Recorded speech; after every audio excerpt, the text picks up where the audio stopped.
Naam, tunasalia katika masala ya soka, michuano ya kufuzu kombe la dunia kwa vipusa wasiozidi umri wa miaka 20 ambapo wenyeji Junior Starlets walitoa ushindi bao moja kwa nunge dhidi ya jirani zao Tanzania katika bao lililopachikwa na Elizabeth Mideva dakika 85 na kuhakikisha wenyeji wametoa ushindi wa mchezo kwa utuzwa na utunzo. Mchuano huo uliandaliwa katika uwanja wa Ulinzi Sports Complex hapa jijini Nairobi. Mkondo wa pili utachezwa Tanzania. Chukua nafasi hii kuwapongeza wapinzani wetu kwamba wamecheza na wamepata ushindi. Lakini cha pili kwa wachezaji wangu kwa kufuata vizuri maelekezo na tumecheza vizuri kama away game, tumefanikiwa. Lakini kikubwa ni kwamba approach ya game yetu haikuwa nzuri kwa sababu ndani ya dakika 10 tumekuja kurealize hali ya kiwanja sio nzuri, na niseme wazi kwamba Wakenya mna nafasi ya kufanya mashindano makubwa lakini pitch hii haiko rafiki kwa kucheza mpira. Kwa hiyo niseme kwamba plani yenu imefanikiwa kwa maana ya kutuweka katika uwanja kama huu ambao haustahili kucheza football katika level hii kwa sababu Kenya mna viwanja vingi vizuri. Lakini yote kwa yote mechi haijamalizika, mechi imeenda Chamazi. Tulikuwa na approach ya kupata matokeo sare ama tupoteze kwa margin ndogo sana ya magoli. So tumefunga goli moja bila.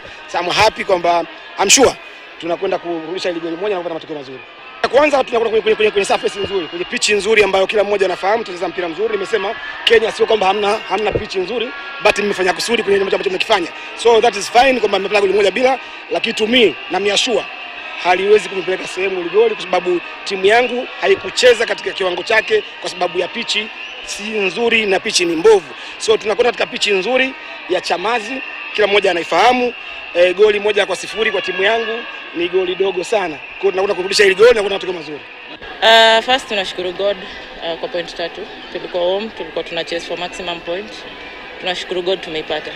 Ijakuwa game rahisi. Tanzania is a good side. Majority of the players wanacheza senior team, walikuwa WAFCON na senior team last year. So for the girls, they've done a good job and looking forward, we have something to protect, we have something to defend. So we'll still work harder. Yeah, at times players mna push for training, they give you what you want, you see they are ready, but ikikuja kwa game maybe 1, 2, 3 chances maybe wana miss. Player kikuonyesha kwa ready training definitely utampatia game. But hatuwezi mcrucify you, maybe ali miss out chance, but it's something you can correct. Yes, we got a lot of chances, but going forward tutatry sana to utilize. Yeah, Winfrida is a good player. She knows how to take 1v1. We had planned, we didn't know she will not start, but of course we planned to play the entire opponents, but we tried to manage her. She's speedy and she's good. Yes, she got some chances, but at least of my players I can say they tried to manage her. She did not get a goal. Watanzania wajua wanasema mbazi